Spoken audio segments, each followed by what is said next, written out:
నమస్తే, welcome to Suman TV. మోకాళ్ళ నొప్పులు ఈ రోజుల్లో మనం చూసుకుంటే ఎర్లీ స్టేజ్‌లోనే స్టార్ట్ అవుతున్నాయి. కానీ ఇలా ఎర్లీ ఏజ్‌లో వచ్చిన వాళ్ళకి మోకాళ్ళ నొప్పులకి సర్జరీ వరకు వాళ్ళు వెళ్ళలేరు. అట్ ద సేమ్ టైమ్ బాగా వృద్ధుల్లో కూడా ఇతర హెల్త్ రీజన్స్ మూలంగా కూడా వాళ్ళు సర్జరీలకి వెళ్ళలేకపోతూ ఉంటారు. సో వీళ్ళందరికీ కూడా ఆల్టర్‌నేట్ ట్రీట్మెంట్స్ ఏవైనా ఉన్నాయి అనంటే అందులో మనము పీఆర్‌పీ చూడొచ్చు, స్టెమ్ సెల్ థెరపీ అని, రేడియేషన్ థెరపీ అని, అలాగే జెనిక్యులర్ ఆర్టరీ ఎంబోలైజేషన్ అని ఇలా రకరకాల ట్రీట్మెంట్స్ అనేవి అందుబాటులోకి వచ్చేసాయి. వితౌట్ సర్జరీతో చేసుకునేటువంటి ట్రీట్మెంట్స్ ఇవి. కానీ వీటిల్లో పీఆర్‌పీ అనేది వీటన్నిటికన్నా ఎలా డిఫరెంట్‌గా ఉంటుంది? ఏ రకంగా పనిచేస్తుంది? సో మిగతా ట్రీట్మెంట్స్‌తో కంపేర్ చేసినప్పుడు ఇది ఎందుకు బాగా పనిచేయటానికి అవకాశం ఉంటుంది? ఈ విషయాలన్నీ అడిగి తెలుసుకుందాం. మనతో పాటు ఉన్నారు డాక్టర్ సుధీర్ ధారా గారు, ఈపియాన్ pain management, Jubilee Hills. Hello sir. Hi అండి. సార్, ఇవాళ సర్జరీని అవాయిడ్ చేయడానికి, పోస్ట్ పోన్ చేయడానికి అని చెప్పుకోవచ్చేమో మిగతా ట్రీట్మెంట్స్ని. సో సర్జరీని పోస్ట్ పోన్ చేయడానికి కోసం వచ్చినటువంటి ట్రీట్మెంట్స్లో మనం పీఆర్పీ చూస్తున్నాం, స్టెమ్ సెల్ థెరపీ చూస్తున్నాం, రేడియేషన్ థెరపీ చూస్తున్నాం, అలాగే జెనిక్యులర్ ఆర్టరీ ఎంబోలైజేషన్ చూస్తున్నాం. కానీ జనాలందరికీ కొంచెం కన్ఫ్యూషన్ ఉంది, దేనికి వెళ్తే బెటర్గా ఉంటుంది అనే విషయంలో కూడా. సో మిగతా వాటితో కంపేర్ చేసినప్పుడు పీఆర్పీ ఎలా డిఫరెంట్ అంటారు? స్టెమ్ సెల్ థెరపీలో ఏం చేస్తారు? రేడియేషన్ థెరపీలో ఏం చేస్తారు? At the same time genicular artery ఎంబోలైజేషన్లో ఏం చేస్తారు? ఫస్ట్ ఆఫ్ ఆల్ మీరు ఒక చిన్న కరెక్షన్ చేసుకున్నారు కదా, సర్జరీని అవాయిడ్ చేయడము కాదు, పోస్ట్పోన్మెంట్ అవాయిడెన్స్ కాదు. ఫస్ట్ ఆఫ్ ఆల్ మోకాల్లో మీకు నొప్పి వచ్చింది, మోకాలు నొప్పి వస్తే ఆపరేషన్ ఒక్కటే మార్గం అనుకుంటున్న అపోహని బ్రెయిన్లోంచి అందరు తీసేసుకోవాలి. ఆ రోజులు పోయినాయి. ఎందుకంటే ఎన్నో మంచి ట్రీట్మెంట్లు ఎంతో సులభంగా మన మోకాలు నొప్పి నుంచి మనల్ని కాపాడి బయట వేసే మార్గాలు ఎన్నో ఉన్నాయి. ఈరోజు కాదు, అవి ఎన్నో సంవత్సరాల నుంచి వాటిని కొన్ని కారణాల వల్ల బయటికి రానికుండా చేశారు, అది వేరే విషయం. సో అందరూ కూడా గమనించాల్సింది ఏంటంటే, మోకాలు నొప్పి అంటే నాకు ఫైనల్గా సర్జరీయే మార్గము అన్న బుర్రలో ఉన్న మీ అపోహను తీసి బయటపడేయండి. ఇది ఫస్ట్. సెకండ్, సరే సార్ మోకాలు నొప్పి వచ్చింది, మరి ఏం చేయాలా? మీరు ఇది వద్దంటున్నారు, ఆపరేషన్ అవసరం లేదంటున్నారు, వేరే మార్గాలు చాలా ఉన్నాయని అంటున్నారు. అసలు ఎట్లా పోవాలి? ఈ 4 పద్ధతులు మీరు చెప్పారు. పీఆర్పీ అన్నారు, ఆర్టరీ ఎంబోలైజేషన్ అన్నారు, రేడియేషన్ అన్నారు, ప్లస్ స్టెమ్ సెల్స్ అంటున్నారు. ఫస్ట్ ఆఫ్ ఆల్ ప్రతి ట్రీట్మెంట్లో ఏం జరుగుతుంది, అసలు మోకాల్లో నొప్పి రావడానికి గల కారణాలు.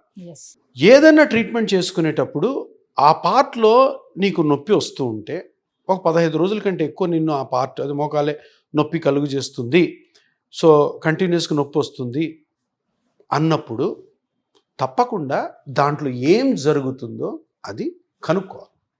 మోకాలంతా చెడిపోదు కదా, మోకాల్లో ఎంతో ఒక చిన్న పార్ట్ డ్యామేజ్ అయి ఉండొచ్చు, ఒక లిగమెంట్ కట్ అయి ఉండొచ్చు, మెనిస్కస్ టేర్ అయి ఉండొచ్చు, కార్టిలేజ్ అరిగి ఉండొచ్చు, బోన్ ఇబ్బంది ఉండొచ్చు, సాఫ్ట్ టిష్యూస్ ఉంటాయి అవి ఉండొచ్చు, కొలేటరల్ లిగమెంట్స్ ఉంటాయి అవి ప్రాబ్లం ఉండొచ్చు. ఇక్కడ పాయింట్ ఏంటంటే, ఇంతకుముందు బ్లైండ్గా మోకాలు నొప్పి వచ్చింది, ట్యాబ్లెట్లు ఎక్సర్సైజులు, కాకపోతే మళ్ళీ ట్యాబ్లెట్లు ఎక్సర్సైజులు, మళ్ళీ ట్యాబ్లెట్లు ఎక్సర్సైజులు, ఫైనల్గా ఆపరేషన్. అది కాదు, తప్పు.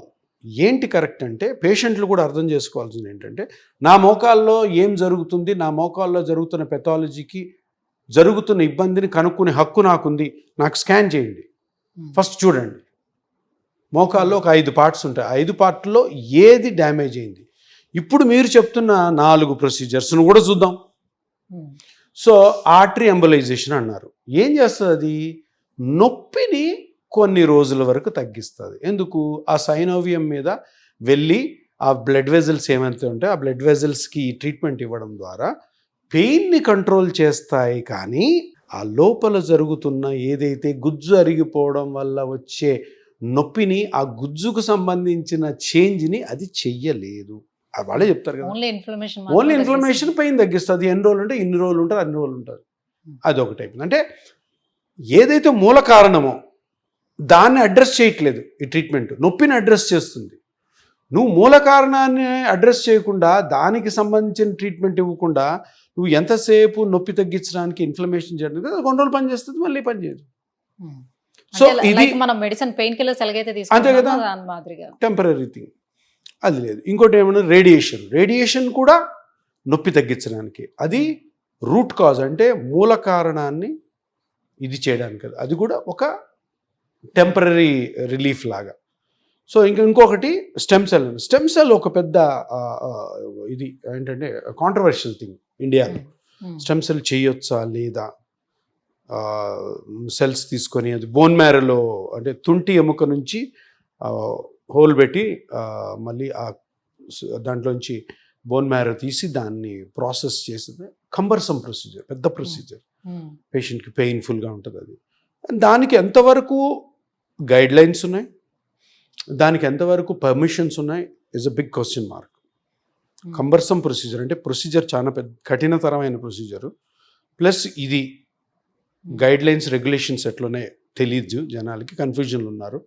అండ్ ఇంకొకటి ఏమంటే రిజల్ట్స్ దీనికి మోకాళ్ళకి వేరే ట్రీట్మెంట్స్తో కంపేర్ చేస్తే అంత పాజిటివ్గా లేవు. సో ఈ మూడిట్లో స్టెమ్ సెల్ తీసేస్తే ఈ ఆర్టరీ ఎంబోలైజేషన్, రేడియేషన్ అన్నవి టెంపరీగా పెయిన్ రిలీవ్ చేయడానికి మాత్రమే మూల కారణాన్ని అవి అడ్రస్ చెయ్యవు అన్న విషయం అర్థం. ఇక్కడ మీరు ఇంకో గమనించాల్సింది ఏంటంటే ఈ ట్రీట్మెంట్స్ చేసే వాళ్ళందరూ కూడాను ఏమంటున్నారు, ఫైనల్గా మీరు ఆపరేషన్కి వెళ్ళాలన్న దృక్పథంతో మాట్లాడుతున్నారు. కానీ ఆపరేషన్ అవసరం లేకుండా ఈ ఏదైతే రూట్ కాజ్ ఉందో, మూల కారణం ఉన్న దాన్ని అడ్రస్ చేయగలిగే ట్రీట్మెంట్స్ ఇవి కావు. అది అర్థం చేసుకోవాలి. ఇప్పుడు ఇది ఎట్లాగా పిఆర్పి పోస్ట్పోన్ కూడా కాదు, ఇది టెంపరీగా ఇన్ని రోజులు పని చేయొచ్చు, అన్ని రోజులు పని చేయొచ్చు అంటే దానికోసం ప్రజలు నీ దగ్గర రారు. నీ దగ్గరికి ఎందుకు వస్తారు, సార్ నువ్వు మోకాలు నొప్పి ట్రీట్ చేస్తావు కదా, నాకు మోకాలు నొప్పి మళ్ళీ రాకుండా చేయండి, పాసిబిలిటీ ఉందా లేదా. పబ్లిక్ డిమాండ్ అదే. నాకేదో ఇంజెక్షన్ అయ్యి నువ్వు కొన్ని రోజులు పని చేస్తే నాకు మళ్ళీ నొప్పి, అట్లా కాదు, అది కాదు. సో ఇవన్నీ చాలా డిఫరెంట్. పిఆర్పి ఏం చేస్తుంది, ప్లేట్లెట్ రిచ్ ప్లాస్మా థెరపీ. మీ బ్లడ్లో ప్లాస్మా ఉంది, ప్లాస్మాలో ప్లేట్లెట్స్ ఉన్నాయి, ప్లేట్లెట్స్ మీద ఆల్ఫా గ్రాన్యూల్స్ ఉన్నాయి, ఆల్ఫా గ్రాన్యూల్స్ మీద గ్రోత్ ఫ్యాక్టర్స్ ఉన్నాయి. ఆ గ్రోత్ ఫ్యాక్టర్స్ని తీసి ఎక్కడైతే ఆ గుజ్జు అరిగిందో దాన్ని స్కాన్ ద్వారా కనుక్కొని అక్కడ వీటిని గ్రోత్ ఫ్యాక్టర్స్ రిలీజ్ చేయడం ద్వారా రూట్ కాజ్ అంటే మూల కారణము కరెక్షన్ అవుతుంది. ఇది ట్రీట్మెంట్ అంటారు. ఇది ఆ పెయిన్ ఏదైతే వస్తుందో దానికి సంబంధించినటువంటి కార్టిలేజ్ గుజ్జు ఏదైతే దెబ్బతిన్నదో దాన్ని కరెక్షన్. సో ఇది కంప్లీట్లీ డిఫరెంట్. అవి పెయిన్ రిలీవింగ్ మెథడ్స్, అవి కూడా ఈ మధ్య స్టార్ట్ అయ్యి అంతా మంచి రిజల్ట్స్ ఏమి వస్తున్నట్టు అయితే బయట ఏం తెలియట్లేదు, చేసేవాళ్ళు చేస్తున్నారు. బట్ డిఫరెన్స్ ఏంటంటే పిఆర్పి రూట్ కాజ్ని, మూల కారణాన్ని కరెక్షన్ చేస్తుంది, తద్వారా నొప్పి తగ్గుతుంది. ఇవన్నీ కూడాను నొప్పి తగ్గించేదానికి, ఇన్ఫ్లమేషన్ తగ్గించడానికి. సో ఈ డిఫరెన్స్ అందరూ కనుక్కోవాలి. సో ఆ రేడియేషన్ థెరపీ కావచ్చు, లేకపోతే ఈ జెనిక్యులర్ ఆర్టరీ ఎంబోలైజేషన్ కావచ్చు, సో ఈ రెండు మెథడ్స్ కూడా ఏంటంటే మీరు అన్నట్టుగా ఇన్ఫ్లమేషన్ తగ్గిస్తుంది. బట్ అది ఎక్కువ కాలం కాదు, 2-3 సంవత్సరాల వరకు అని మాక్సిమం పీరియడ్ ఇస్తున్నారు. మళ్ళీ చేయించుకోవాలి అంటున్నారు. సో పిఆర్పిలో మళ్ళీ చేయించుకునే మాట ఉంటుందా లేదా? ఇంకొకటి ఏంటంటే టైం అన్నది ఏ డాక్టర్ చెప్పకూడదు.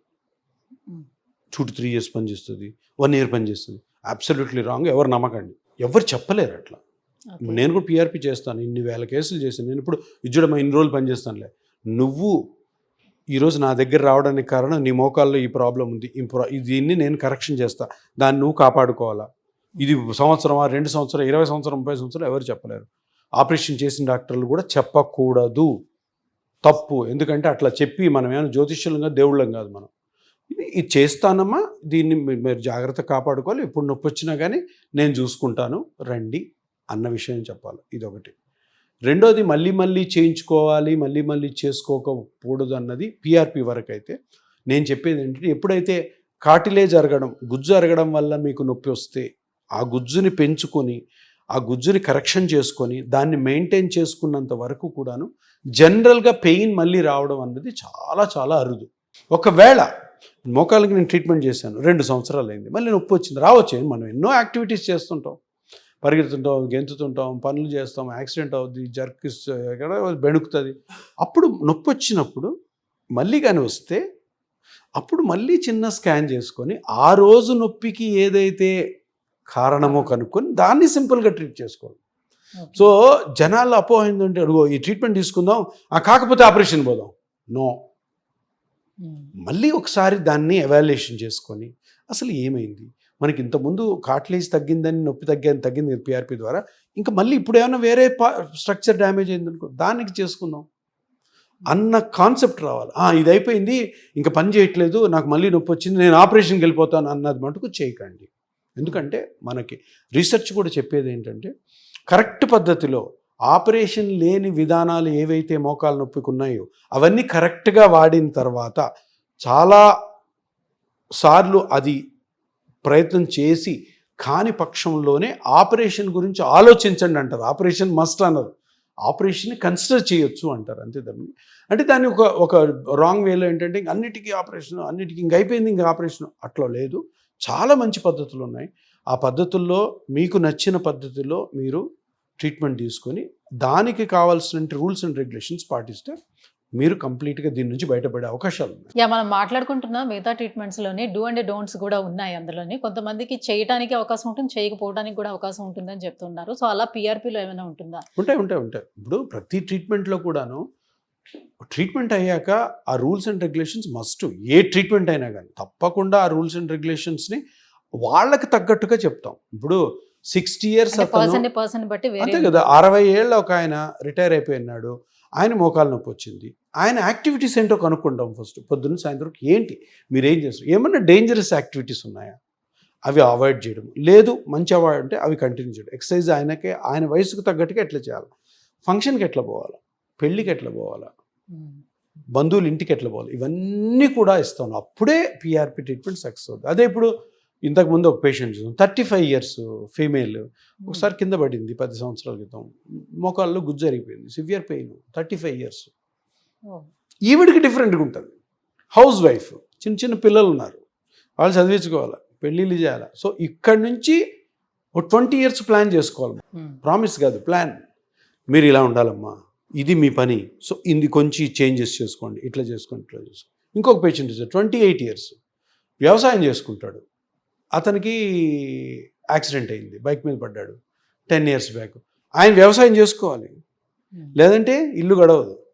సో వ్యవసాయం చేసుకుంటూ ఈ పిఆర్పి ట్రీట్మెంట్ తీసుకున్న తర్వాత ఎలాగ జాగ్రత్తలు తీసుకోవాలి అన్నది చెప్తూ ఆయన్ని ఒక 20-30 years ప్లాన్ చేయాలి. అంతే కదా. నేను ఇంజెక్షన్ వేస్తాను తగ్గిపోతుంది, ఇంకా నువ్వు సూపర్ అయిపోతావు, అట్లా ఉండదు. అట్లా ఉండదు. సో మళ్ళీ ఎప్పుడైనా నొప్పి వచ్చినప్పుడు రా, నేను చూసుకుంటా, అప్పుడు మళ్ళీ మాట్లాడి ఏం చేసావు, యాక్టివిటీస్ ఏం చేసావు అని. సో ఇట్లా డిఫరెంట్ ఒక ఆయన బుక్స్ మోస్తున్నప్పుడు షోల్డర్ పట్టుకుంది, 35 years, షోల్డర్లో సివియర్ సూప్రాస్పైనటస్ టేర్ ఉంది. ఆయనకి ఆ టేర్ని పిఆర్పితో క్లియర్ చేసి దాన్ని ఎట్లా మళ్ళీ రాకుండా చూడాలన్నది ఆయన ఏజ్ ప్రకారం, ఆయన చేస్తున్న పని ప్రకారం, ఆయన ఉద్యోగం ప్రకారం ట్రీట్మెంట్ ఇవ్వడమే కంప్లీట్ ట్రీట్మెంట్ ఆఫ్ పిఆర్పి అంటారు. ఊరికి పిఆర్పి కొట్టేస్తే మొత్తం రికవర్ అయిపోయి మ్యాజిక్ లాగా ఏం జరగవు. సో ఇవన్నీ కేర్ఫుల్గా నేను చెప్పాలి, వాళ్ళు కూడా ఫాలో అవ్వాలి. అంటే సర్జరీ అని అంత పెద్ద కోతని తప్పించి ఒక చిన్న క్యాథెటర్ తోటి ఏ రకంగా చేస్తారు పిఆర్పి, ఎలా తగ్గించారు? పిఆర్పి అన్నది చిన్న ఇంజెక్షన్తో జరుగుతుంది. మామూలుగా చేతికి కరోనా వ్యాక్సిన్ వేసుకున్నాం మనం. కరోనా వ్యాక్సిన్ ఎగ్జాంపుల్ చెప్తుంటే అందరూ వేసుకున్నారు, ఆల్మోస్ట్ లైక్ 80% ఆఫ్ ఇండియన్స్. అంతే ఉంటుంది సూది. మీకు ఫస్ట్ ఇక్కడ నుంచి మన ల్యాబ్లో బ్లడ్ తీస్తాం కదా, అలాగ బ్లడ్ తీసుకొని 20 ml దాన్ని ప్రాసెస్ చేస్తాం కరెక్ట్ మిషన్స్తో, కరెక్ట్ క్యాట్రిడ్జెస్తో, కరెక్ట్ కిట్స్తో చేయాలి. ఎందుకంటే కరెక్ట్గా మనకు గ్రోత్ ఫ్యాక్టర్స్ రావాలి. పిచ్చివన్నీ వేసామనుకో ఏం పని చేయదు. సో అది తీసి ప్రాసెస్ చేసి 15 minutesలో ప్రాసెసింగ్ అయిపోతుంది.